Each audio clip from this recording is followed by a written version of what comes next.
Nosso texto base de hoje é Números 11, 1.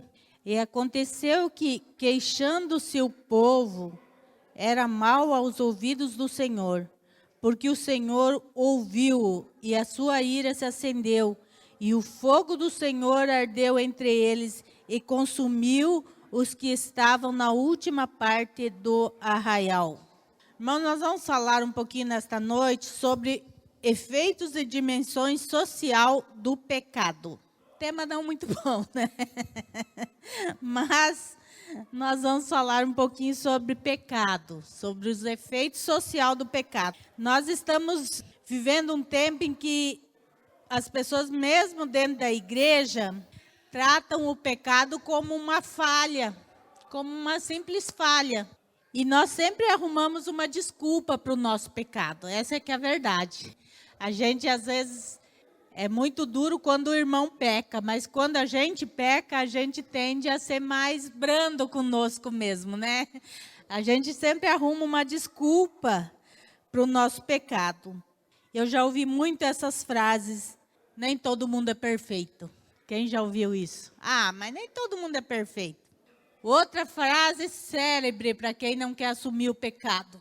A quem nunca pecou, que atire a primeira pedra. Mas nós devemos tratar o pecado como ele realmente é. Pecado. E o que o pecado é? Pecado, na Bíblia, ele significa errar o alvo. Pecado, no contexto bíblico, ele significa errar o alvo. Então, quando eu cometo um pecado, eu estou errando o alvo. Eu não estou acertando, né? Eu estou errando. E o pecado, ele tem um preço. Qual é o preço do pecado? A morte. O que é morte? Morte é separação. Quando uma pessoa morre, ela é separada da família, ela é separada dos amigos, ela é separada do convívio. Então, o pecado, ele traz morte. O salário do pecado é a morte, diz o texto, né? E a morte, temos a morte que é a física e é a última morte, aquela que não tem mais o que a gente fazer, né? Que é quando a gente morre. Mas o pecado, como ele é separação, o pecado traz a morte espiritual. Ele nos separa de Deus. Então, quando nós estamos em pecado, há uma separação entre nós e Deus. E a gente tem essa facilidade quando a gente não começa, então, a tratar o pecado como uma falha apenas. Né, como eu falei, quem nunca pecou? Mas não dá para ser santo. E essas coisas todas, essas desculpas que nós arrumamos, nós não percebemos que este pecado, que para nós parece até muitas vezes insignificante, ele vem causando uma separação nossa de Deus. Ele vem causando essa separação, ele vem causando essa morte espiritual na minha vida. E muitas vezes, irmãos, nós já estamos mortos diante de Deus e não percebemos. Por quê? Porque o pecado, ele deixou de ser um assunto sério na nossa vida. E passou a ser um assunto banal. E o pecado, ele tem essa conotação, né? Ele tem esse preço, que é de morte. Então, nós não podemos flertar com o pecado, porque o preço que ele cobra é muito alto. O preço do pecado é um preço muito alto a ser pago. E tem muitas pessoas que conhecem a verdade, estão flertando com o pecado e estão esquecendo disso, né? Hoje, infelizmente, por causa deste outro evangelho que está sendo pregado, as pessoas estão confundindo Deus e tratando Deus como um coleguinha, como um amigo, como alguém igual. E Deus não é assim, irmãos. Deus é nosso amigo, ele é nosso amigo. Mas Deus é o todo soberano. Ele não vai descer ao nosso nível. Jamais. E com esse pensamento de hoje, de que Deus é amor e trata Deus como um amigo, um coleguinha, uma coisa sem importância, muitas vezes, as pessoas, então, estão cometendo pecado, vivendo uma vida de pecado, porque não tem mais esse temor do pecado, esse temor de que o pecado ele tem um preço, né? Hoje se fala muito do amor de Deus. Se fala muito do amor de Deus. Se você for para a internet, para esses coaches da vida aí, eles só falam sobre o amor de Deus. Só falam sobre isso. O amor de Deus, porque Deus é amor, e isso é uma verdade teológica, Deus é amor. Mas neste pensamento nos dá a impressão de que se Deus me ama, Ele não vai ligar para o meu pecadinho.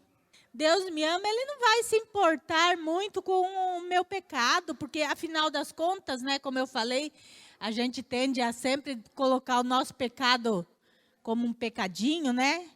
Mas é só isso que está de errado na minha vida. Eu já escutei isso. As pessoas falando isso. Mas é só isso que eu erro na vida.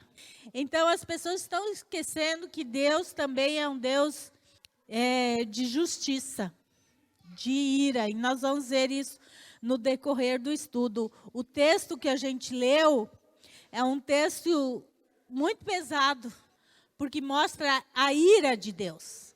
O povo reclamou, o povo estava em pecado, o povo estava errando com Deus, e ainda o povo começou a se queixar, né? A murmurar. E o que aconteceu? O Senhor o ouviu e a sua ira se acendeu, e o fogo do Senhor ardeu entre eles e consumiu os que estavam na última parte do arraial. O que aconteceu quando Deus se irou? Houve morte. Houve morte. Irmãos, Deus é um Deus de amor, mas é um Deus que se ira. E Deus não vai mudar os seus princípios porque nós nos achamos a última bolachinha do pacote. Deus não vai mudar os seus princípios, né? Então, nós precisamos ter isso em mente. Pecado gera a morte. Isso é o que o pecado gera. Independente se eu ache que é só um pecadinho ou não, ele vai gerar a morte. E esse é o salário, esse é o pagamento do pecado. E ele vai ser pago. Então, o primeiro ponto aqui, que nós vamos ver sobre o pecado, é que o pecado, ele empobrece. O pecado, uma das consequências do pecado. Irmãos, quando estou falando aqui em pecado, eu estou falando para nós, para a igreja. Nós não podemos nos comparar com as pessoas do mundo que pecam. Mas a pessoa... É diferente, tá? As pessoas do mundo, elas estão sendo dominadas pelo mundo. Nós somos filhos de Deus e nós conhecemos a verdade. Então, claro que o peso é muito maior. As pessoas do mundo, elas vão colher as consequências dos atos dela no dia do juízo final. Mas nós que conhecemos a verdade, nós temos este peso porque nós sabemos o certo. Né? Então, se nós praticamos o errado, mas nós sabemos o certo. Então, quando eu estou falando sobre o pecado aqui, estou falando no contexto nosso, no contexto de igreja, no contexto cristão. Um dos efeitos mais rápidos do pecado é a perca de recursos, seja por parte de uma nação ou de uma família. Deus nos abençoa com muitos recursos. Mesmo o ser humano afastado de Deus foi dotado de capacidade e inteligência que o produz a prosperidade. Mas quando uma pessoa começa a flertar com o pecado, recursos financeiros que podiam ser mais bem aplicados são gastos com prazeres vãos, tais como vício, pornografia, jogos, status social e o próprio egoísmo.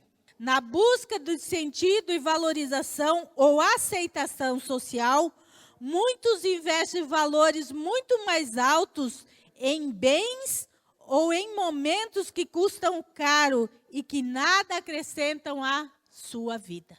Vocês entendem por que o pecado empobrece? Porque quando nós flertamos com o pecado, então nós gastamos nosso dinheiro de maneira a satisfazer os nossos desejos. Nós vamos gastar nosso dinheiro em vícios, ou nós vamos gastar nosso dinheiro em outras coisas que não naquilo que deveríamos. Tem muita gente que tem uma necessidade de ser aceita pela sociedade. Uma necessidade de que a sociedade note, que ela seja notada pela sociedade. E tem muitas pessoas que gastam aquilo que não pode, para ostentar uma vida que não tem. É a ostentação. E tem muitas pessoas assim, irmãos. Não tem condição, mas elas querem que a sociedade olhe para elas. Então, elas ostentam um padrão de vida que não condiz. Né? Não condiz com aquilo que elas ganham. E elas acabam, então, acumulando dívidas, acabam entrando por coisas que não deveriam por causa disso, né? E nós, cristãos, irmãos, eu não vou perguntar aqui para cada um responder, porque cada um sabe diante de si, mas se nós fôssemos hoje pensar onde nós temos gastado o nosso dinheiro, onde nós temos investido o nosso dinheiro, nós vamos ver que na obra de Deus e nas coisas de Deus, o nosso investimento muitas vezes se resume aos 10% de dízimo que eu dou. E aí eu acho que já está ótimo, que eu já dei meu dízimo. Eu não invisto no reino de Deus. Eu não invisto nas coisas de Deus. Porque eu tenho as minhas prioridades, mas eu já dei o dízimo, então, eu dei o dízimo, eu dei uma ofertinha, então está pronto. E quanto dinheiro que nós usamos para nossa satisfação pessoal e não pensamos na obra de Deus, não pensamos no reino de Deus. Gastamos o nosso dinheiro de maneira sem pensar e depois nós colhemos o fruto. Porque, irmãos, às vezes nós não ajudamos na obra de Deus por egoísmo. Essa que é a verdade. Às vezes nós não ajudamos a obra de Deus por puro egoísmo. Ah, não, mas eu vou dar o dinheiro lá, mas eu preciso comprar um sapato novo, eu preciso fazer isso, eu preciso fazer aquilo. E nós não paramos para ver que o egoísmo também é pecado. E muitas vezes o nosso dinheiro é desperdiçado em coisas vãs, e não nas coisas de Deus. Nós temos uma facilidade em gastar o nosso dinheiro em qualquer outra coisa, mas se for nas coisas de Deus, parece que é um peso. Parece que é tão difícil a gente investir nas coisas de Deus. Ah, é tão difícil. Irmãos, eu tenho notado isso, né? Que a gente fica, olha aqui, domingo passado foi culto de ceia, ainda hoje entrou um pouco de alimento, mas até agora há pouco só tinha 2, 3 pacotes ali de alimento. Cadê o nosso amor pelas pessoas que estão passando necessidade? Alguém aqui da igreja não foi no mercado esse mês? O seu armário está vazio na sua casa? Mas na casa de Deus está vazio. Agora entrou um pouquinho. Um abençoado irmão lembrou do próximo e trouxe. O culto de ceia foi domingo passado, essa mesa era para estar cheia de alimento. Mas nós esquecemos, não é? Não é verdade que a gente esquece de trazer o alimento aqui? Porque, irmãos, aquilo que não está no meu coração não é feito, não é colocado em prática. Então, para mim lembrar do alimento, eu preciso ter o amor ao próximo no meu coração, fervendo. Que daí eu vou lembrar de trazer o alimento.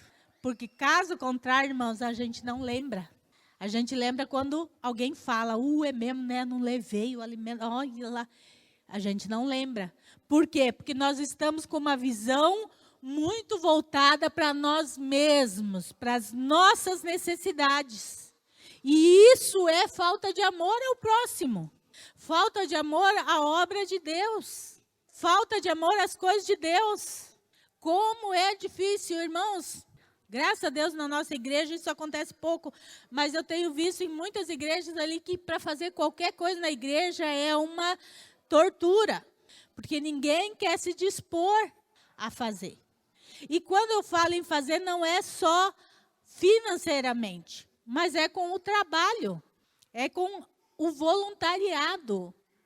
Nós passamos sexta noite, sábado, domingo, num acampamento aqui. Irmãos, o que eu vejo? Que sempre as mesmas pessoas que estão nos ajudando. Não surgem pessoas novas. É sempre os mesmos.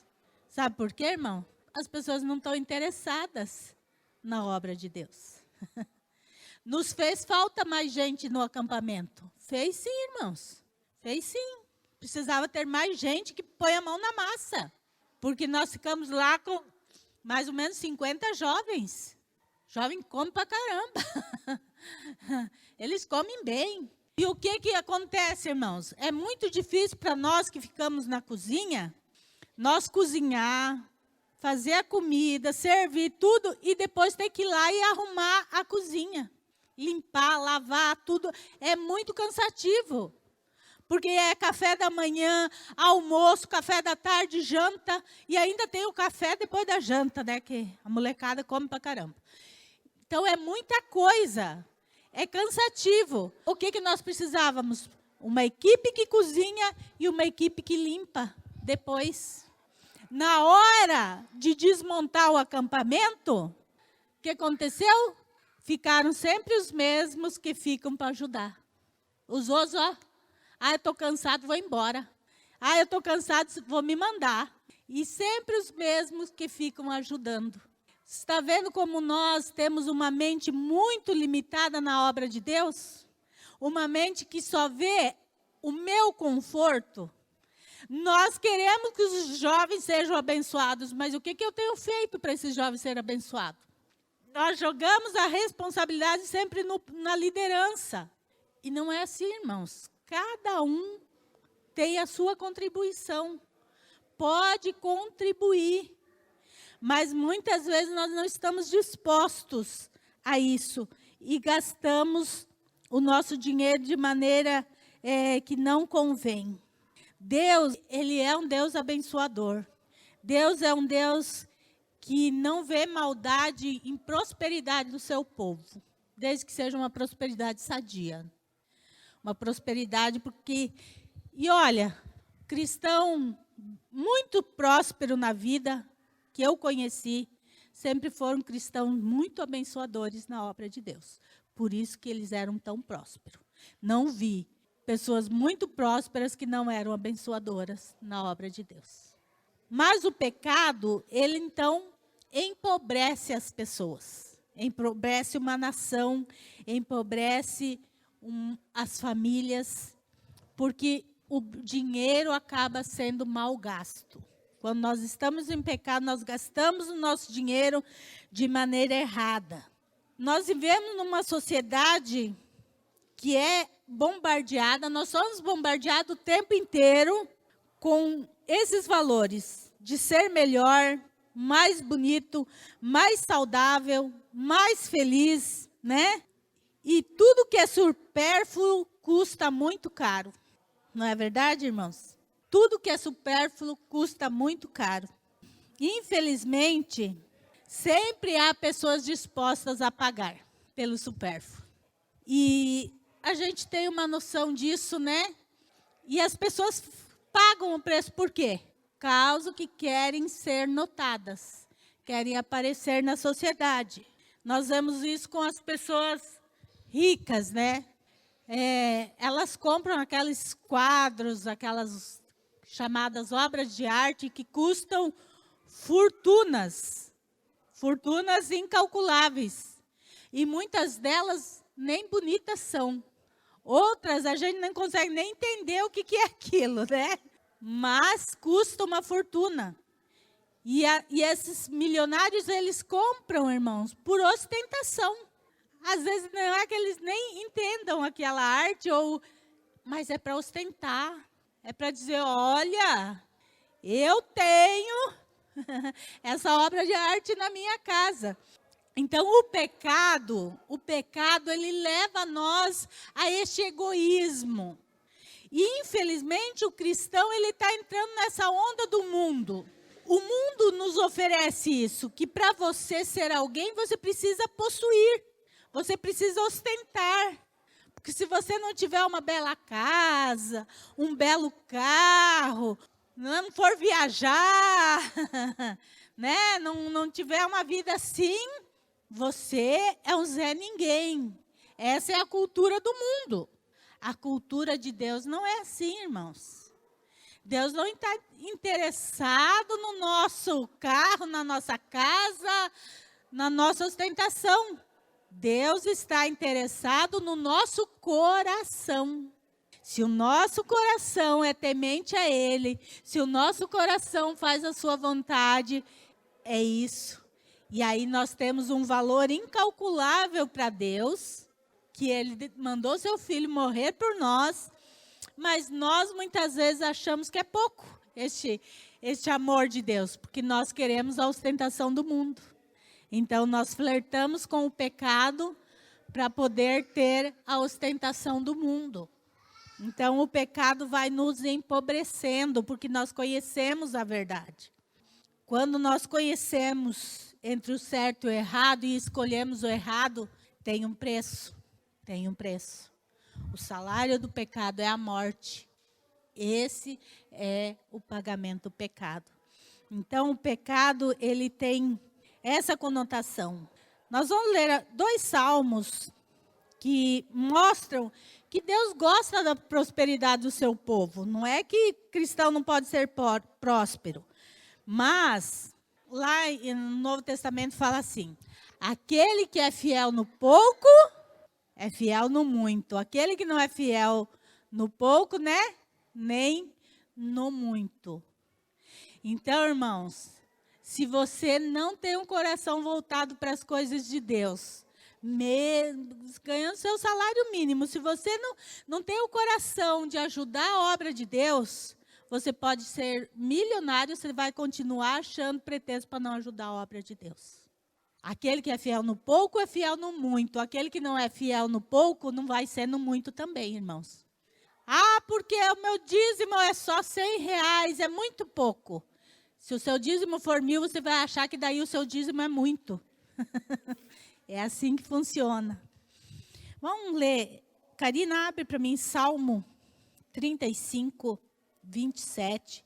Cantem e alegrem-se os que amam a minha justiça e digam continuamente: o Senhor seja engrandecido, o qual ama a prosperidade do seu servo. Isa, Salmo 37, 4. Deleita-te no Senhor, e Ele te concederá o que deseja o teu coração. Esses 2 salmos mostram que Deus não é contra a prosperidade do seu povo. Ele não é contra. Mas, quando o nosso coração... Aí você pode estar perguntando, mas então por que Deus me faz próspero? Porque você já olhou para dentro do seu coração? Se Deus te fizesse próspero, você estaria aqui no estudo no sábado à noite? Deus conhece, irmãos, o nosso coração. Deus sabe o que Ele pode nos dar. Mas o Salmo 37, 4 diz: deleita-te no Senhor. Quer dizer, outra tradução diz: agrada-te. Se torne agradável a Deus, e Ele satisfará os desejos do teu coração. Como que eu posso me tornar agradável a Deus? De que maneira eu me torno agradável a Deus? Obedecendo a sua palavra. E quando eu obedeço, então Deus, Ele satisfaz os desejos do meu coração. Desejo não é necessidade. A necessidade Deus supre de nós todos os dias, isso é necessidade, mas os desejos, aqueles sonhos, aquilo que a gente almeja, quando nós nos tornamos agradável a Deus, Deus tem prazer em realizar isso em nós. Não é que Deus quer que todos os seus filhos sejam prósperos, financeiro, de todas as formas. O que Deus não admite no coração do ser humano é o orgulho, esse desejo de querer aparecer e de querer ser mais do que os outros. Isso aí Deus não. E quando Deus nos prospera financeiramente, sempre tem uma finalidade. Para quê? Para abençoarmos o seu povo. Às vezes a pessoa está com a cidade do teu lado, tu nem olha, não, tá passando com o meu carro lá. Jesus, ele sendo muito rico, ele se tornou pobre por amor de nós, né? Ele tomou, pobre, que eu digo, ele tomou esse corpo, porque esse corpo é pobre. Então, Jesus poderia ostentar aqui nessa terra, de forma que ele quisesse, ele podia ser a ostentação da terra, Jesus. Ele não veio com reino de ostentação, ele veio com reino de simplicidade, sentou com pessoas simples, conversou com crianças, né? Então, é essa simplicidade que Deus quer no nosso coração, quando ele diz, agrada-te tu, Senhor. Porque um coração que se agrada de Deus é um coração simples. É um coração que é simples em tudo. Então ele diz, aí ele vai satisfazer o desejo do teu coração, porque jamais vai ter um coração egoísta diante da presença de Deus. Deus olha para o teu coração, ele vê, esse meu servo é temente, essa minha serva é temente, entendeu? Eu me agrado dele, então eu vou prosperar. O mundo não, ele é ostentação. Satanás quis ostentar lá no céu, né? Vou tomar o trono de Deus. E foi lá parar no inferno, né? Só isso, mano. Então, outra coisa que o pecado faz, o pecado desvirtua os valores. A segunda conta do pecado é o desvirtuamento completo de valores morais cristãos na sociedade.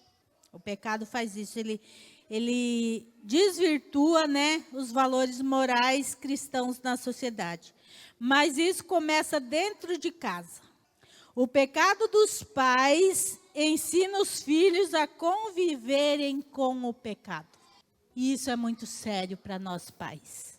Os pais que cometem pecado na frente dos seus filhos, eles estão ensinando os filhos a conviverem com o pecado. E inconscientemente, esses filhos vão reproduzir o pecado dos pais. Porque eles viram os pais pecando e eles vão reproduzir na vida deles o pecado dos pais.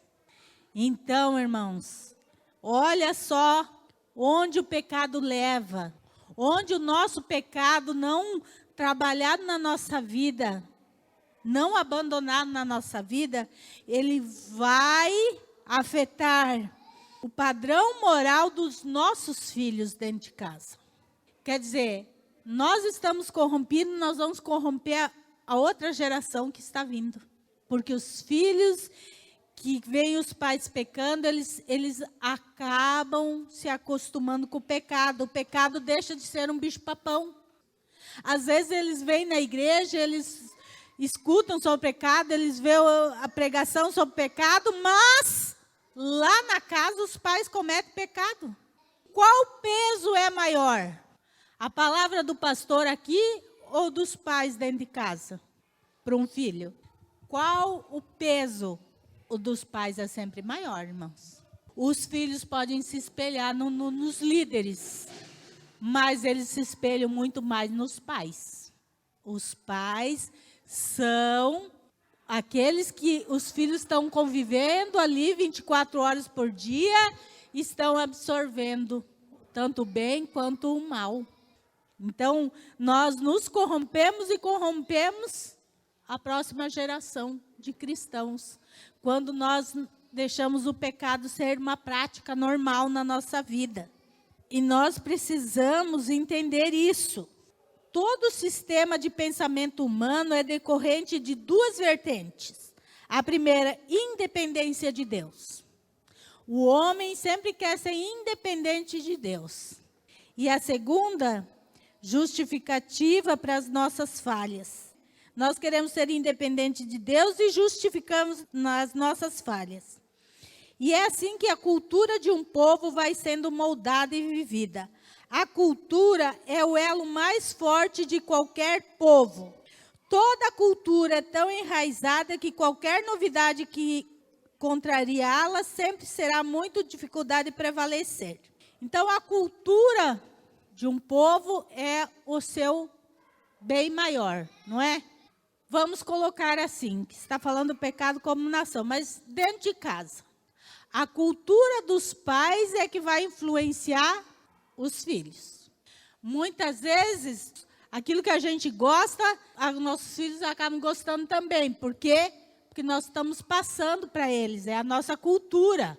Por exemplo, o Fernando, ele não nasceu lá no sul. Não, o Rafa ainda nasceu lá, mas veio para cá bebê. Tinha 9 meses. O Fernando nasceu aqui. O Fernando, ele não tem a cultura lá do sul, de Santa Catarina, onde é a nossa terra. Ele não tem a cultura de lá, porque ele já nasceu aqui. Mas por que ele gosta das mesmas coisas que nós gostamos, que é da cultura lá de Santa Catarina? Porque nós passamos essa cultura para ele. Nós, pais, passamos essa cultura. O Fernando tem os mesmos hábitos, como se ele tivesse nascido lá. Por quê? Porque nós passamos a cultura. Então, a cultura é algo da nação, é muito forte. Nós esquecemos de uma coisa, que o cristianismo, ele é contracultural. O cristianismo, ele é contracultural. E é isso que o cristão de hoje está esquecendo. E o que é contracultura? Vocês sabem o que é contracultura? É combate à cultura. Então, no dicionário, contracultura é mentalidade dos que rejeitam e questionam valores e práticas da cultura dominante de qual fazem parte. Então, contracultura é aqueles que rejeitam e questionam valores e práticas da cultura dominante na qual fazem parte. Por que o cristianismo é contra a cultura? Porque nós, cristãos, nós rejeitamos a cultura do mundo. Nós não fazemos parte da cultura do mundo. Os valores do mundo são opostos aos nossos valores. O cristão, ele é contracultural, porque ele não vai na cultura do mundo, ele é contra. Os valores do mundo não são os nossos valores. Os princípios do mundo não são os nossos princípios, mas a cultura do mundo é a dominante, não é verdade? Nós vivemos nela, ela domina, mas nós como cristãos, nós não podemos aceitar a cultura do mundo. Então o cristão é contracultural, porque nós não aceitamos os valores do mundo. O que tem acontecido? O pecado tem entrado na igreja, e em vez da igreja ser a contracultura do mundo, hoje está tudo misturado, né? Tudo junto e misturado, como dizem por aí. As coisas do mundo estão dentro da igreja, tudo normal. Nós estamos trazendo festas pagãs para dentro da igreja, nós estamos fazendo cultos pagãos para dentro da igreja. Quer dizer, ao invés de nós estarmos rechaçando a cultura do mundo, nós estamos adaptando ela para o nosso meio. Por causa do pecado, porque nós gostamos do pecado lá fora, nós estamos trazendo ele para dentro da igreja. Em vez de nós se posicionar como contra, nós estamos tentando dar um jeitinho, né? Dar um jeitinho de unir o cristão com o mundo. É isso que tem acontecido. É isso que é a igreja. Enquanto, na verdade, o cristão autêntico, ele é um contracultural. Eu vou contra a cultura do mundo. Por quê? A Bíblia diz que o mundo jaz no maligno. Então, se a cultura lá de fora é do maligno, não pode ser a minha cultura. A minha cultura é essa, é a do reino. A minha cultura, meus valores, os meus princípios, as minhas decisões, a maneira de eu me portar, que é isso, uma cultura, né?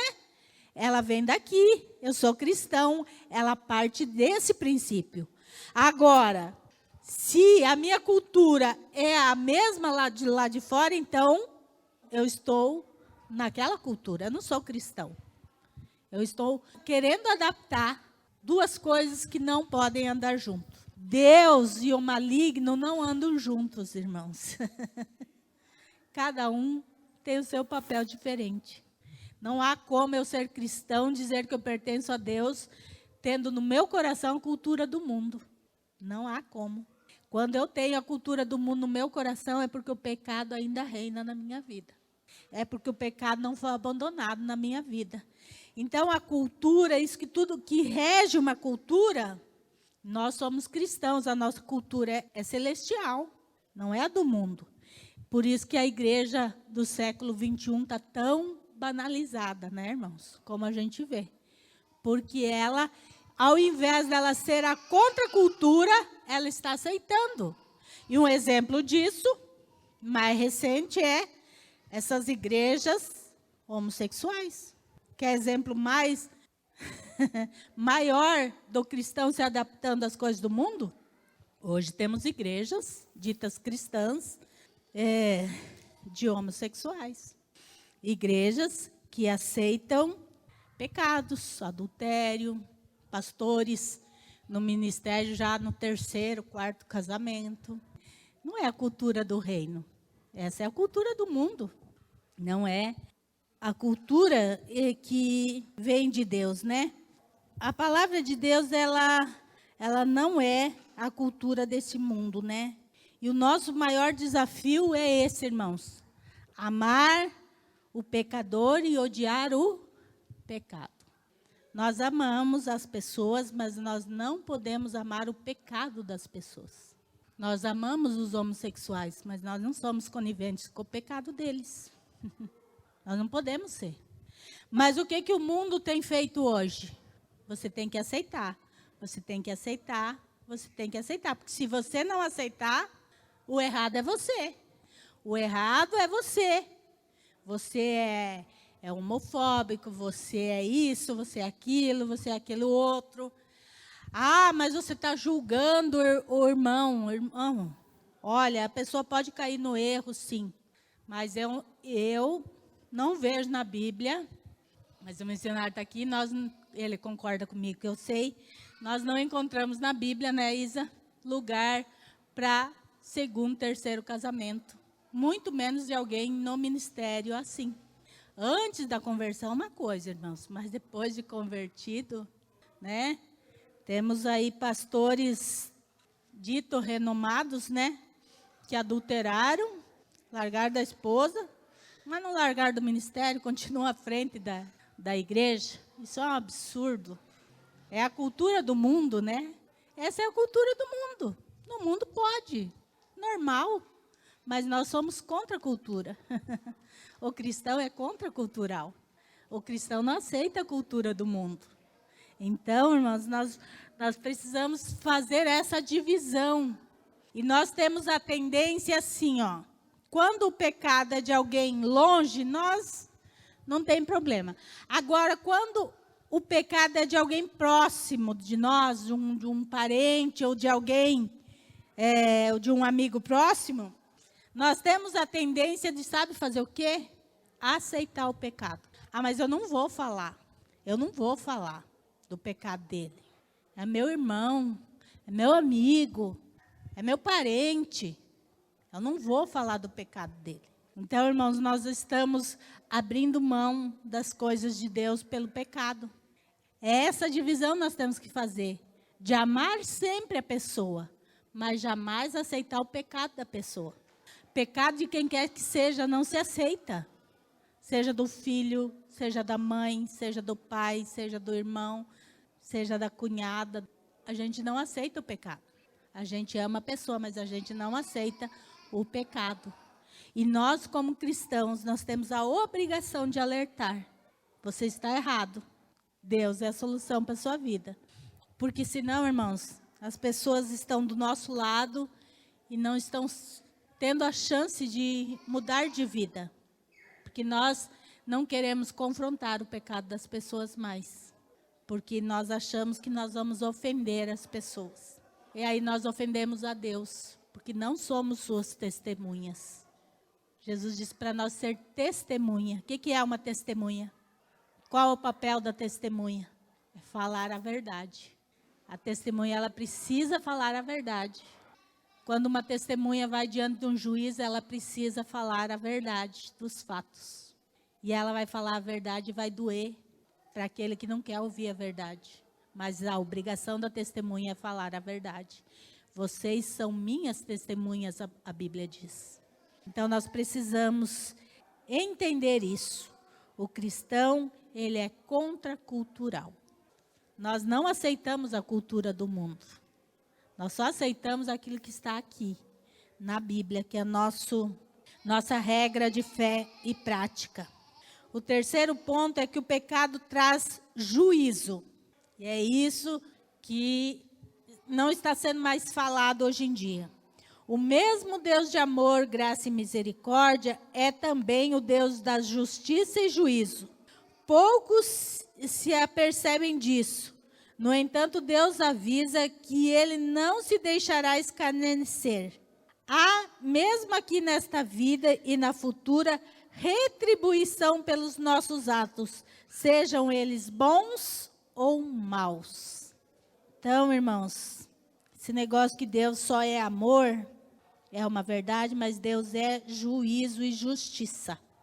E nossos atos, eles vão ter retribuição. Toninho, abre para mim Gálatas 6, 7, 8.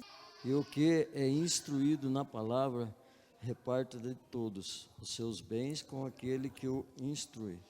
Não erreis, Deus não se deixa escarnecer, porque tudo o que o homem semear, isso também ceifará. Porque o que semeia na sua carne, da carne ceifará a corrupção. Mas o que semeia no Espírito, do Espírito ceifará a vida eterna. Vocês entenderam? Aquele que semeia na carne, o que é semear na carne? É no pecado. Vai receber a corrupção. Aquele que semeia no Espírito vai receber o quê? Diz o texto? A vida eterna. Então não há como nós recebermos a vida eterna plantando na nossa carne. Não tem jeito. Em Ezequiel 18:4 diz assim: eis que todas as almas são minhas, como é a alma do Pai, assim também a alma do Filho é minha. A alma que pecar, essa morrerá. É Deus está dizendo aqui que o pecado ele tem um preço. E essa restituição acontece individualmente e coletivamente. Ao longo da história, nós vamos ver muitos povos que foram julgados, condenados e executados, deixando de existir. E isso foi juízo de Deus. A Bíblia relata algumas dessas condenações. Qual que é a mais famosa condenação de nação que deixou de existir? Sodoma e Gomorra é o clássico da vida cristã, né? Mas teve os cananeus e os próprios assírios. Os babilônicos também deixaram de existir como nação, como reino. Sodoma e Gomorra, Deus exterminou assim, ó. Caiu fogo do céu. Deus destruiu tudo. Deus destruiu, matou as pessoas, destruiu as suas casas, porque caiu fogo do céu, assim, a ira de Deus foi tão grande ali em Sodoma e Gomorra, que não sobrou nada, absolutamente nada. Tudo foi destruído. Os cananeus, os assírios, bem assim como os babilônicos, e os assírios eram uma superpotência na época deles, né? Mas eles se levantaram contra a nação de Israel, e Deus deixou que os inimigos os dizimassem. Eles deixaram de existir como nação, como poderio. Então Deus, Ele é um Deus que Ele faz justiça. Muitas famílias foram completamente dizimadas. Muita nação e povos sofrem catástrofes e guerras que dizimam sua população e recursos. Nada disso é por acaso. Vocês pensam que é por acaso? Não é, irmãos. Não é. Há também famílias ou empresas que simplesmente desaparecem do cenário. E mais individualmente, vemos situações de pessoas que têm sua vida interrompida por mortes bobas, perdas financeiras e morais. Em muitos casos, tais situações podem ser juízo sobre o pecado. Para os filhos de Deus, sempre há um aviso, e nem sempre é percebido. Deus não faz nada que não avise aos seus servos. Amós, capítulo 3, versículos 7 e 8, olha o que diz aqui, ó.